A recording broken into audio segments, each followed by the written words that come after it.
मित्रों नमस्कार। आज मैं एक जो ज्वलंत टॉपिक है आजकल पूरा टीवी में, समाज में, सोसाइटी में, हर जगह जो चल रहा है उस पर मैं बात करूंगा। और मैं कोशिश करूंगा कि निरपेक्ष रूप से बिना किसी भेदभाव के मैं आपके सामने ये चीज़ें रख सकूं और आप समझ पाएँ कि क्या है कृषि कानून। कृषि कानून क्यों आया, कृषि कानून क्यों आए, क्यों सरकार इसको लाई ऑर्डिनेंस के जरिए, क्योंकि राष्ट्रपति को एक विशेष अधिकार होता है 123 आर्टिकल के अंतर्गत कि अगर देश में आपात की स्थिति है, जैसे अभी कोरोना चल रहा था, तो उस कंडीशन में सरकार, राष्ट्रपति के द्वारा भी सरकार जो है किसी प्रस्ताव को पारित करवा सकती है। जरूरी नहीं है कि वो संसद से ही पास हो। तो इसी तरह का धारा 370 पर भी था, वो क्लोज कर दिया गया है। तो यही ऑडियंस जून में 123 के आर्टिकल 123 के अंतर्गत जो है सरकार ने राष्ट्रपति के जरिए पास करवाया और बाद में जो है इसको अगस्त में इसको जो है संसद से भी पास करवा दिया, लोकसभा और राज्यसभा से। क्या है ये नियम, क्यों ये लाए गए, इस पर एक हम बैक में जाएंगे कि क्यों ये नियम लाए गए थे। एक्चुअली सरकार हर समय, ये सरकार का काम है कि वो अपने कार्यों का विश्लेषण करती है, एनालिसिस करती है कि हमारे कौन से कामों में हमको फ़ायदा हो रहा है, आउटपुट प्रॉपर मिल रहा है और कहाँ कहाँ हमको लॉस हो रहा है। तो ऐसे ही सरकार ने जो हमारी खाद्य विपणन व्यवस्था थी, खाद्य भंडारण एंड विपणन एंड डिस्ट्रीब्यूशन सिस्टम जो था, इसके ऊपर भी एक कमेटी बनाई जिसका नाम था शांता कमेटी। तो शांता कौन थे? शांता कुमार जो थे हिमाचल के पहले मुख्यमंत्री थे भारतीय जनता पार्टी के 1990 टू 1995। उससे पहले बीजेपी के वो अध्यक्ष रहे हिमाचल के ही, और उसके बाद वो आपका अटल बिहारी वाजपेयी की सरकार में वो राज्य मंत्री थे और अभी वो सांसद थे।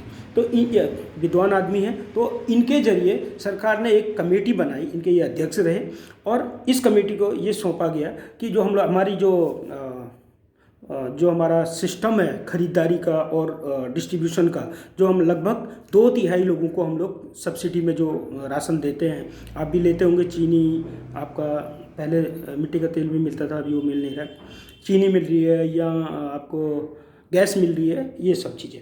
तो सरकार ने एक कमेटी, जब सरकार ने स्टडी कराई कि हमें कहाँ कौन लॉस हो रहा है और इस लॉस के क्या कारण हैं और कैसे हम इसको सुधार कर सकते हैं, तो उसके लिए उन्होंने एक शांता कमेटी गठित करी और शांता कमेटी ने अपना रिपोर्ट दिया।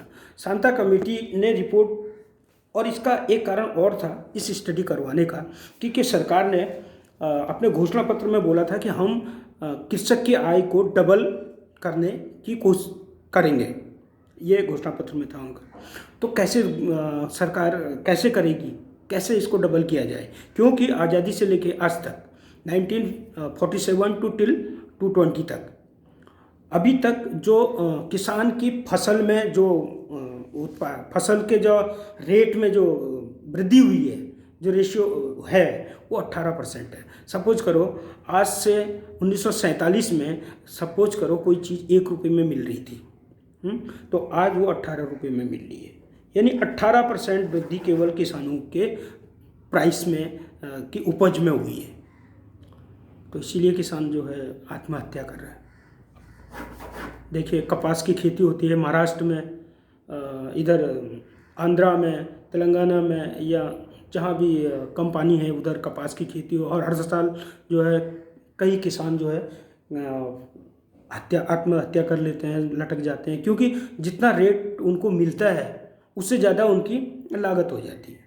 क्या करेगा, और दिन पर दिन खेती छोटी होती जा रही है, भाइयों में बंटवारा हो रहा है, रोज़ पर डे खेती छोटी होती जा रही है, जोत छोटी होती जा रही है, और उत्पादन का जो उत्पादन हो रहा है, यस उत्पादन बढ़ा है, बट क्योंकि नए सिस्टम आ रहे हैं एग्रीकल्चर के, मेडिसिन्स आ रही हैं, नए नए दवाइयाँ आ रही, तो उससे उत्पादन बढ़ा है, बट उत्पादन बढ़ने के साथ ही लोगों को मार्केट में रेट नहीं मिला है। किसान की सबसे बड़ी बुरी हालत यही है कि किसान का जो मूल्य, उसको जो उसके फसल पर जो आज तक उसको वृद्धि मिली है, वो केवल 18% है in ratio of, if you will go to government sector.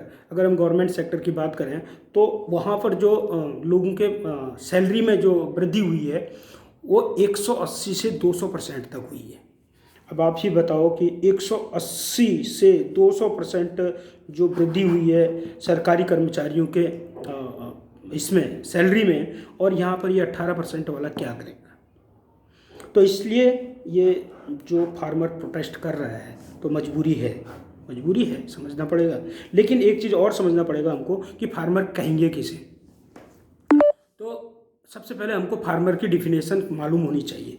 तो मेरे अनुसार फार्मर वो है कि जो अपनी फसल का, और ये गवर्नमेंट की भी यही है, जो हमारी एक्चुअल डिफिनेशन है, जो परिभाषा है फार्मर की, वो यही है कि जो अपने खेती से उत्पादित, खेती और खेती से रिलेटेड जो दूसरे काम रहते हैं, पशुपालन है, मत्स्य पालन है, जो भी ज़मीन से रिलेटेड जो काम है, दुग्ध उत्पादन है, उससे ही अपनी ज़रूरत को पूरा करें, उसका आय का स्रोत मात्र खेती हो, उसी को हम कृषक कहते हैं। सपोज करो मैं कृषक नहीं कहलाऊंगा, बेशक मैं भी किसान का बेटा हूँ, लेकिन मैं किसान का बेटा हूँ, लेकिन मैं अपनी ज़रूरत की जो चीज़ें हैं उनके लिए मैं खेती पर डिपेंड नहीं हूँ। मैं तो प्राइवेट सेक्टर में जॉब कर रहा हूँ, तो मैं अपने आप को किसान नहीं कह सकता क्योंकि मैं जॉब कर रहा हूँ।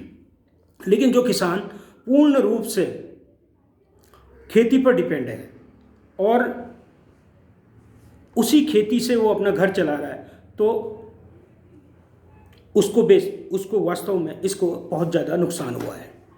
18% वृद्धि कितने साल में? 70 सालों में 18%, यानी 1 रुपये की चीज़ 18 रुपये में जा रही है आज।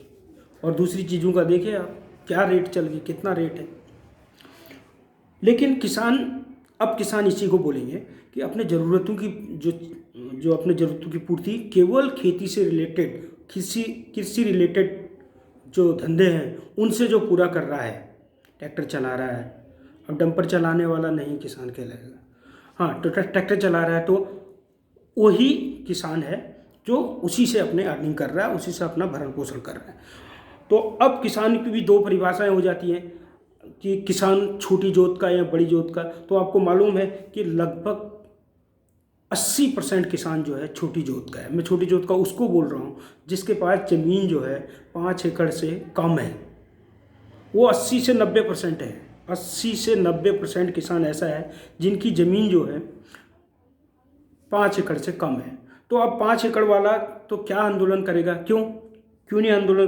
क्योंकि ये जो कमाता है इसका आधा तो ये खुद खा जाता है, तो इसकी तो खपत घर पे ही हो जाती है। अभी जो थोड़ा बहुत बचता है वो इसको इतनी हिम्मत नहीं है कि ये इसको उठा के दुकान में वहाँ ले जाए मार्केट में और वहाँ बेचे, क्योंकि जो खर्चे हैं ट्रांसपोर्ट के वो कौन वहन करेगा। तो इसके यहाँ मैक्सिमम इसको जो है, जो हमारे ये जो लूज व्यापारी होते हैं, जो बंजारे या ये सब घर पे ही आके इनको ले जाते हैं। तो प्रॉब्लम है जो बाकी जो 15% है, 10 या 15% जो बड़े किसान हैं। इसीलिए आपने सुना होगा कि बहुत से लोग बोल रहे हैं कि ये जो किसान है ये किसान नहीं, आड़ती हैं या ये बड़े फार्मर हैं। यस, ऐसा है, फैक्ट यही है। छोड़िए उन चीज़ों को, हम चलते हैं सीधे। अब क्या क्या कानून है, शांता कमेटी ने क्या सिफारिश की और उसमें गवर्नमेंट ने क्या किया। सब नंबर 1, कहाँ गलती की सरकार ने, पहले इसको बात करेंगे। नंबर 1 की ऑडियंस के जरिए इसको क्यों लाना चाहिए था? ज़रूरी नहीं था ना, थोड़ा दिन वेट करते या किसान संगठनों से बात कर लेते, किसान संगठनों को बुलाते, उस पर बात करते और पहले ही हैंड में उसको परफेक्ट कर लेते। चलिए कोई बात नहीं, पहली चीज़ को भी कोई परफेक्ट नहीं होती है। अब किसानों को भी सोचना चाहिए, चलिए ठीक है, ऑडियंस आ गया।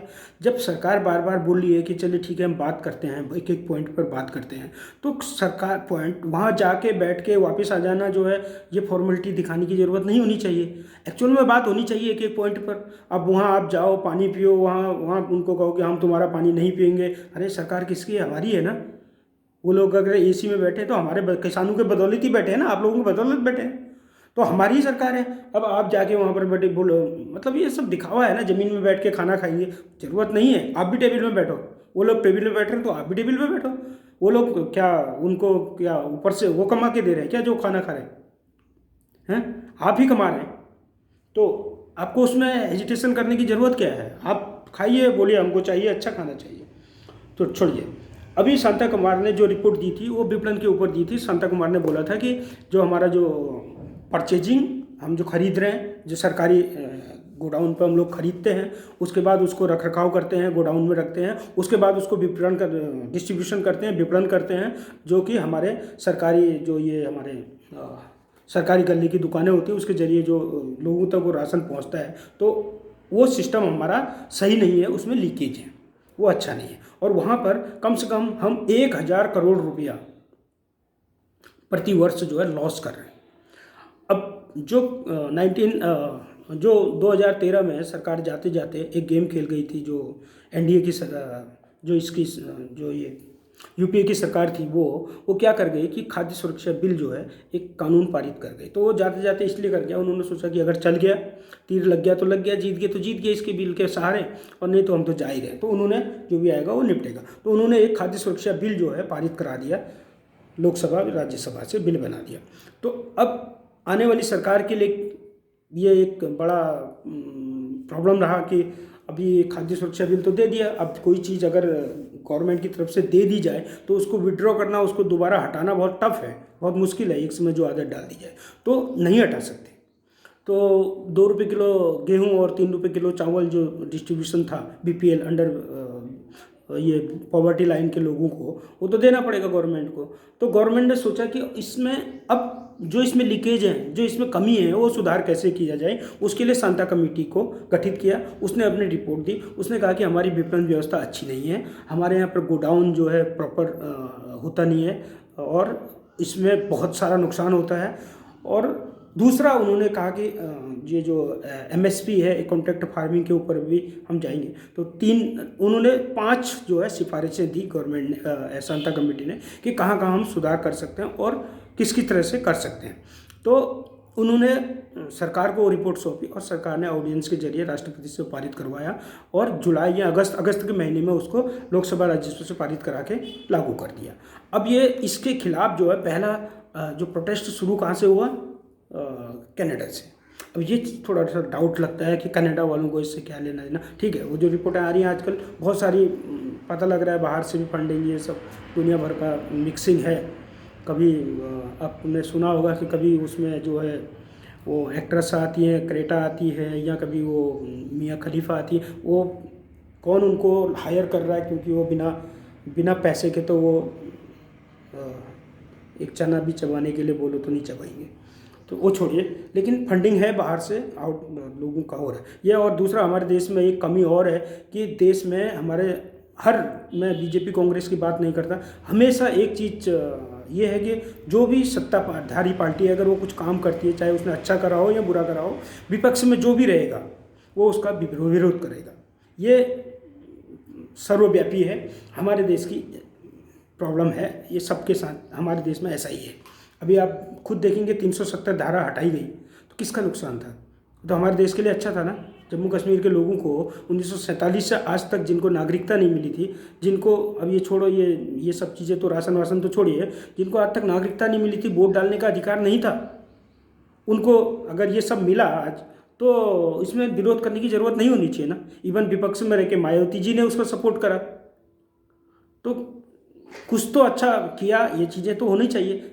और ऐसे ही आपका 3 तलाक हटाया तो भी वही बात थी, मायावती जी सपोर्ट में थी उनके, और लेकिन बाकी विपक्षी दल तो केवल विरोध करना है करके विपक्ष से नहीं, हाँ संशोधन करने के लिए, हाँ गवर्नमेंट को भी, मेरा मानना है, मैं पॉलिटिकल जानता नहीं हूँ क्या होता है, नहीं गवर्नमेंट को भी पहले इस तरह के मुद्दों में बात कर लेनी चाहिए। एक सर्वसमिति बना के वो उसके ऊपर बात करके फिर डिसीजन लेना चाहिए तो अच्छा रहता। तो मैं यहाँ पर भी यही बोल रहा हूँ कि कृषि कानून को लेकर जो गवर्नमेंट ने इतनी जल्दीबाजी दिखाई, इतनी जल्दी नहीं दिखानी चाहिए थी। एटलीस्ट किसान दलों को ले लेना चाहिए था, पहले बात करनी चाहिए थी उनसे, ऐसा ऐसा बिल ला रहे हैं, इसमें क्या क्या कमी हो सकती है, क्या क्या सुधार हो सकता है, आप बताइए, आपका क्या एनालिसिस है, और उसके अकॉर्डिंग हम लोग बिल बनाएंगे। खैर सरकार ले आई, अब इसमें विरोध, ऐसा नहीं है कि ये पूरा बिल खराब है, इसमें किसान को फायदे भी हैं और जहाँ जहाँ लॉस हैं वो भी मैं बताऊंगा। तो इसमें 3 बिल आए हुए हैं। 3 बिल में पहला बिल है खाद्य सुरक्षा भंडारण। इसमें पहला बिल मैं रिटर्न में सब लिख के लाया क्योंकि याद नहीं रहता है, तो मैं जो है ये क्या किया, गूगल से जो है प्रिंट आउट निकाल के लाया। प्रिंट आउट निकालने के बाद मैंने अपने नोट्स बनाए और एक एक करके समझा और मैं अब सामने आ रहा हूँ। तो मेरा एनालिसिस है, इसमें गलती भी हो सकती है, हो सकता है मैं गलत भी हूँ। तो आप मैं जब फेसबुक में इसको डालूंगा और यूट्यूब में डालूंगा तो आप इसमें अपने कमेंट करना। तो इसमें जो पहला बिल था वो था कृषि उत्पादन व्यापार और वाणिज्य, ठीक। तो इसमें क्या था कि हमारे पास ऑलरेडी 1955 का एक कानून था जिसमें ये था कि किसी भी व्यक्ति को भंडारण की फैसिलिटी नहीं है।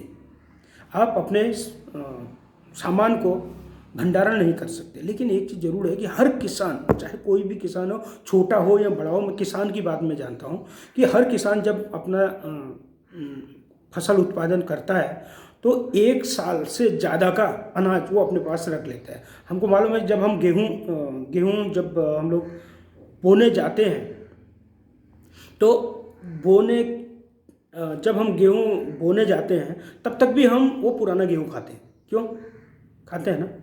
तो मानते हैं कि वो गेहूँ अच्छा होता है। तो नया गेहूँ कट जाता है, ठीक है।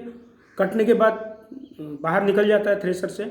उसके बाद भी हम पुराना गेहूँ ही खाते रहते हैं 3-4 महीने तक, क्योंकि वो हम कहते हैं कि वो गेहूँ अच्छा नहीं होता है या फिर भिगा के उसको सुखा के करना पड़ता है बहुत काम। तो हम लोग इतना एडवांस से रखते हैं, यानी किसान भूखा नहीं मरता है, नहीं मर सकता है, वो इतना अपने पास हमेशा अपने पास रखता है। ये हर किसान रखता है, चाहे छोटा हो या बड़ा हो। तो इसमें पहला नियम यही हुआ, 1955 में जो कानून बना था उसको डायरेक्ट रिवर्स कर दिया गया। पहला कानून ये था कि कोई भी भंडारण नहीं करेगा, कोई भी प्राइवेट अथॉरिटी जो है किसी को भी सामान जो अति आवश्यक सामग्री है, 22 आइटम ऐसे हैं जिनको अति आवश्यक रखा गया है। इसमें धान, चावल, गेहूँ, आटा, ये क्या बोलते हैं, ऑयल है, मसाले हैं, ये सब चीज़ें अति आवश्यक में हैं। तो इनको आप भंडारण नहीं कर सकते, क्योंकि जब 1955 के आसपास जब देखा कि बहुत से बड़े बड़े लोग जो है भंडारण करने लगे थे और गरीब लोग मरने की नौबत आ गई थी, भूख से लोग मर रहे थे, तो उस समय ये कानून बनाया गया। लेकिन आज की कंडीशन वो नहीं है। आज लोगों के पास घर भी हैं, उस समय घर भी नहीं थे। आज लोग अपनी फसल रख भी पा रहे हैं, आज गवर्नमेंट भी मकान बनवा रही है। तो इतना फैसिलिटी लोगों के पास है कि वो अपने 1 साल का, किसान तो एटलीस्ट अपने पास रखता है, नो डाउट। ओके, तो सब पहला कानून गवर्नमेंट पहला जो बिल है यही लाई कि जो भंडारण की फैसिलिटी नहीं थी किसी को भी, आज गवर्नमेंट ने अथॉरिटी दे दिया है कि आप अपना भंडारण कर सकते हो। नंबर 1। नंबर दो गवर्नमेंट ने दूसरा नियम ये लाई कि अब आप अपने उत्पादन को अपने मर्जी के अनुसार कहीं भी बेच सकते हैं। नंबर 2, ठीक है, आप ये भी समझ गए। आप नंबर 1 वो नियम, एक नियम पहले ही था उसको रिवर्स किया गया केवल, तो भंडारण करने की फैसिलिटी दे दी गई। दूसरा नियम था कि आप अपने उत्पादन को, पहले ये था कि आप डायरेक्ट नहीं बेच सकते, आप मंडी में ही बेचेंगे।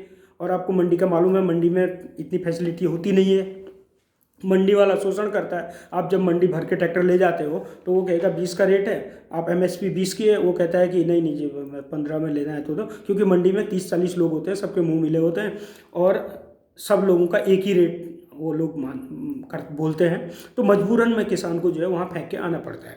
तो इसको ख़त्म करने के लिए सरकार ने मेरे अनुसार पॉजिटिव सोचा कि सपोज करो हम लोग टमाटर उत्पादन करते हैं, तो टमाटर उत्पादन करते हैं तो हम लोग क्या करते हैं, डायरेक्ट मंडी जाते हैं। मंडी में जाते हैं तो कहता है 2 रुपये किलो, जबकि वही चीज़ जब मार्केट में होती है तो 40 रुपये केजी। ऐसे ही आलू का रेट है, आलू 6 रुपये 7 रुपये किलो, 4 रुपये किलो जो है मंडी वाला खरीदता है। वही आलू जब घूम के जो है मंडी से जो मार्केट में आता है तो 40 रुपये किलो हो जाता है। तो ये बीच का कमीशन कौन खा रहा है? किसान को तो मिल नहीं रहा है, तो कौन खा रहा है? ये आढ़ती खा रहे हैं, ठीक है। तो इसी को ख़त्म करने के लिए गवर्नमेंट ने कहा किसानों को कि आप अपने अपनी फसल को डायरेक्ट बेच सकते हो। अब यहाँ पर किसानों का क्या कहना है, किसानों की प्रॉब्लम ये है कि वो कहाँ बेचेगा। भाई किसान के पास इतना टाइम नहीं है कि वो अपना आलू भर के जो है यहाँ से मुंबई चला जाए और वहाँ गली गली घूमे, ठीक है। तो किसान के भी एक वैलिड पॉइंट है, लेकिन अगर देखा जाए तो वो अच्छा है, क्योंकि क्या होता है हमारे यहाँ पर हमारे देश में जो मौसम है, वेदर है, वो चेंज होता रहता है। आज सपोज करो, आज इधर जो उत्तर का जो टेम्परेचर है वो सपोज करो अभी 15, 18, 20 है। तो यही साउथ का टेम्परेचर जो है आज के डेट में 40, 38, 40, 35, 40 ऐसा हो जाएगा। और यही टेम्परेचर आपको पुणे में जाके दूसरा हो जाएगा या भोपाल में जाके दूसरा हो जाएगा। तो पहाड़ी राज्यों में और अलग हो जाएगा। तो हमारे यहाँ पर जो अलग अलग समय पर अलग अलग फसलें होती हैं, तो उससे फ़ायदा ये होगा कि सपोज करो टमाटर वहाँ पैदा हुआ, नॉर्थ में टमाटर पैदा हुआ और साउथ में अभी नहीं हो रहा है क्योंकि टेम्परेचर या वेदर वैसा नहीं है, तो आप वहाँ से उठा के यहाँ ला सकते हो, यहाँ पर बात कर सकते हो और यहाँ बेच सकते हो व्यापारियों को, तो ये कर सकते हैं। बट इसमें जो जो हमारे किसान हैं वो इनका उनका ऑब्जेक्शन है। फर्स्ट क्या है, फर्स्ट में जो भंडारण का जो हमारा जो है उसमें किसान का कहना है कि हम भंडारण कहाँ करेंगे भाई, हमारे पास इतनी जगह कहाँ है, वास्तव में किसान के पास इतनी जगह नहीं है। और दूसरा सरकार की भी प्रॉब्लम, हम सरकार की भी प्रॉब्लम समझे कि जो सरकार में जो गंदगी भरी पड़ी है एफसीआई में, आपको पता है हर साल टीवी में दिखाई देता है कि और गेहूं में अंकुरण आ गया, धान जो है बह गया, और वो क्या करते हैं 2-3% जो है हर साल ये नुकसान दिखा देते हैं एफसीआई वाले। और एफसीआई वाले एक काम और करते हैं, किसान जब एमएसपी में बेचने के लिए एफसीआई गोडाउन जाता है, ठीक है, तो वो दुनिया भर के बहानेबाजी करते हैं, आज लेबर नहीं आई है, आज मुंशी नहीं आया, आज वो नहीं है, आज जगह नहीं है, तारपोलिन नहीं है, और मजबूरी में जो है वो जो है किसान चला जाता है मंडी सबके मुंह मिले रहते हैं, वो कम में खरीद लेते हैं, बाद में यही एफसीआई वाला जो है मंडी से फिर उठा लेता है, अपने गोडाउन में भर लेता है और एमएसपी का रेट इनको दे देता है। अब ये क्या है, बीच में जो कमीशन है ये मिल बांट के खा लेते हैं। ठीक हो गया। तो इससे भी, ये भी रिपोर्ट में आया था, तो गवर्नमेंट इससे भी बचना चाहती थी। तो दूसरा कारण ये था। और तीसरा है कॉन्ट्रैक्ट फार्मिंग। तीसरा कॉन्ट्रैक्ट फार्मिंग में क्या है कि ये पंजाब में अभी से, ये बहुत पहले 2012 से पंजाब, हरियाणा, राजस्थान इन स्टेटों में चल रहा है। तो कॉन्ट्रैक्ट फार्मिंग के अंतर्गत एक भ्रम पैदा किया गया है कि बड़े बड़े किसान, बड़े बड़े जो है उद्योगपति आएंगे और आपकी ज़मीनें ले लेंगे और हड़प जाएंगे। ऐसा नहीं है। इतिहास गवाह है कि मिट्टी के लिए क्या क्या हो गया, और हम तो मिट्टी को अपनी माँ के समान मानते हैं। तो एक नाला, मतलब मेंढ कट जाने पर फावड़े चल जाते हैं और गर्दन कट जाती हैं, तो पूरा ज़मीन लेने की तो बात अलग है। तो ये गलत है, गलत भ्रम है, वो नहीं मानना चाहिए और बिल्कुल गलत है। हाँ, कॉन्ट्रैक्ट फार्मिंग में क्या है, गवर्नमेंट अभी तक एमएसपी तय करती थी और गवर्नमेंट ने अब बोला है कि वो एमएसपी तय करेगी और एमएसपी पे लेगी भी। और कॉन्ट्रैक्ट फार्मिंग को भी उन्होंने साथ साथ ही खोल दिया। कॉन्ट्रैक्ट फार्मिंग को अभी तक खुला था अभी तक, लेकिन अभी उन्होंने पूरे इंडिया लेवल पर खोल दिया है। तो ये सांता कमेटी की रिपोर्ट थी, उसके अकॉर्डिंग उन्होंने खोला। उनका मानना था कि सांता कमेटी में ये था कि केवल पंजाब हरियाणा के किसान ही, यूपी, पश्चिमी यूपी के किसान ही अपना जो राशन है वो एमएसपी पे बेच पाते हैं, केवल 6%। बाकी जो पूर्वोत्तर के किसान हैं उनको एमएसपी नहीं मिलता है। एमएसपी तो छोड़िए, उनको उसका हाफ भी नहीं मिल पाता है। तो उन्होंने एक रिकमेंड किया था कि पंजाब, हरियाणा और पश्चिमी यूपी के किसानों को छोड़ के आप एमएसपी के लिए गोडाउन और ये सब की व्यवस्था आप पूर्वोत्तर में कीजिए, पूर्वोत्तर के राज्यों में कीजिए, जिससे वहाँ के किसानों की भी आर्थिक स्थिति सुधरे।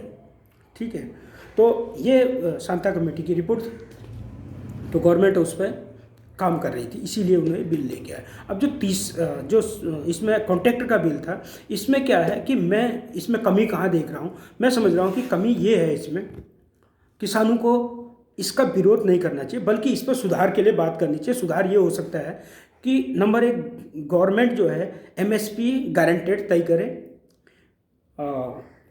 कानून का नाम है, जैसे कि कानून का नाम है, ये है कृषि उत्पादन व्यापार और वाणिज्य, ये है मंडी वाला। सेकंड है मुख्य मूल्य आवश्यक पर बंदोबस्ती सुरक्षा समझौता। ओके, तो ये क्या है, ये जो कॉन्ट्रैक्ट फार्मिंग है उस पर ये है मूल्य आवश्यकता और बंदोबस्ती सुरक्षा समझौता। यानी आपके रेट फिक्स होने चाहिए, आपके हित फिक्स होने चाहिए। तो इसके ऊपर यह है कि हमको पहले ही एमएसपी तय कर दी जाए और एमएसपी से नीचे कोई नहीं लेगा। हाँ, ये बोलना चाहिए किसानों को, कॉन्ट्रैक्ट फार्मिंग ठीक है, कोई प्रॉब्लम नहीं, अगर आपको देना है तो दीजिए, कॉन्ट्रैक्ट में नहीं देना है तो मत दीजिए। और दूसरा, कॉन्ट्रैक्ट फार्मिंग में एक और है कि आप अपने ज़रूरत का रखेंगे, उसके अलावा बेचेंगे, कोई ज़रूरी नहीं, कोई ये नहीं है कि आपका पूरा। और ये भी है कि खेती शुरू होने से पहले, बुआई से पहले ही आपके रेट तय किए जाएंगे। बस सपोज करो एमएसपी गवर्नमेंट का 20 रुपये आया और किसी बिस्कुट बनाने में पार्ले जी ने बोला कि हम आपका 25 रुपये खरीदेंगे, पूरे गांव का हम लोग खरीद लेंगे 25 रुपये के रेट से, पहले ही कॉन्ट्रैक्ट हो गया। अब जब फसल हुई तो MSP जो थी उससे ऊपर हमको मिल रहा था, मैं 25 रुपये का मिल रहा है, पहले तय हुआ है, तो 25 रुपये किलो उठा दिया उसने, तो अपने को फ़ायदा है। लेकिन एक चीज़ यहाँ पर ये करना चाहिए कि इसमें गवर्नमेंट ने मंडी को बीच में रखा है, मेरा मानना ये गलत है। मेरा मानना है कि इसमें जो है जो गांव के मुखिया हैं, सरपंच लोग हैं, उनको रखना चाहिए वो, और इधर कंपनियों के बीच में ये कॉन्ट्रैक्ट होना चाहिए। और उसमें ये भी होना चाहिए कि अगर कंपनी ने नहीं उठाया, इन केस कंपनी भाग जाती है, बंद हो जाती है, तो उस कंडीशन में क्या होगा, वो चीज़ें उसमें रहना चाहिए, ठीक है। और लीगली रूप से अगर वो नहीं उठाता है, कल के दिन बोल देता है, तो उसको फिर उसके रूप में सज़ा का प्रावधान होना चाहिए। और थर्ड जो है ये करना चाहिए कि MSP जो है, जो MSP है वो MSP गवर्नमेंट को तय करके पहले ही बता देनी चाहिए। और अब इस MSP से अगर कोई कम खरीदता है तो लीगली रूप से वो सज़ा का हकदार रहेगा, ये मांग करनी चाहिए किसानों को। तो ये मेरे 3-4 ऑब्जर्वेशन थे। पहला फिर से मैं बता दूं, जो हमारा भंडारण का है उसमें गवर्नमेंट को बहुत लॉस हो रहा था, गवर्नमेंट उसको प्राइवेट सेक्टर में देना चाहती है, और किसानों का उसमें मानना है कि हमारे पास इतनी वो नहीं है, जगह नहीं है, हम लोग कैसे भंडारण करेंगे। तो मेरा मानना है कि किसान इतना भंडारण करता है कि वो अपना 1.5 साल का खाना हमेशा रखता है, तो ये मुझे नहीं लगता कोई प्रॉब्लम है इसमें। हाँ, बात की जा सकती है और सुधार की अगर ज़रूरत है तो कर सकते हैं। दूसरा जो नियम था, दूसरा दूसरा गवर्नमेंट की थी, मूल्य आवश्यकता बंदोबस्ती और सुरक्षा समझौता, इसमें MSP की बात है। तो इसमें इन किसानों को बोलना चाहिए कि आप MSP पहले तय करेंगे। MSP तो गवर्नमेंट करती है, लेकिन जब कॉन्ट्रैक्ट फार्मिंग होता है तो वहाँ पर किसानों को बोलेंगे, किसान बोलना चाहिए कि अगर नहीं होता है MSP पे, अगर ये लेने, जब कॉन्ट्रैक्ट फार्मिंग होगा, एग्रीमेंट होगा, प्राइस का प्री एग्रीमेंट होगा, तो अगर ये नहीं लेगा उस कंडीशन में क्या होगा, कौन खरीदेगा, तो ये एग्रीमेंट इसके अंदर होना चाहिए। और दूसरा जो है गांव के सरपंचों को इसमें रखना चाहिए, ना कि मंडी को।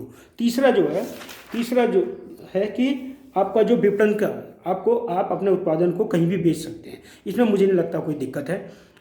ये अच्छा नियम है। आपके पास अभी आज़ादी है कि आपको जहाँ रेट अच्छा मिलता है बेच तो आप रहिए, MSP पर भी बेच रहे हैं, आपको मंडी में भी बेच रहे हैं आप। और अगर आपको अच्छा रेट मिलता है, आप डायरेक्ट किसी उद्योग से, किसी कंपनी से अगर कॉन्टैक्ट करके डायरेक्ट जो है मार्केट में बेच सकते हैं, कंपनी को बेच सकते हैं, और आपको अच्छा रेट मिल रहा है, पूरे गांव ने कॉन्टैक्ट कर लिया और अच्छा रेट मिल गया, तो बहुत अच्छा है, तो किसान के फ़ायदे में है। तो जय हिंद, जय भारत। आज के वीडियो में इतना ही। आप अपने कमेंट मेरे कमेंट बॉक्स में लिख के दीजिए, और जहाँ पर आप सुधार की बात करेंगे मैं ज़रूर उसके ऊपर फिर से वीडियो बनाऊंगा। धन्यवाद।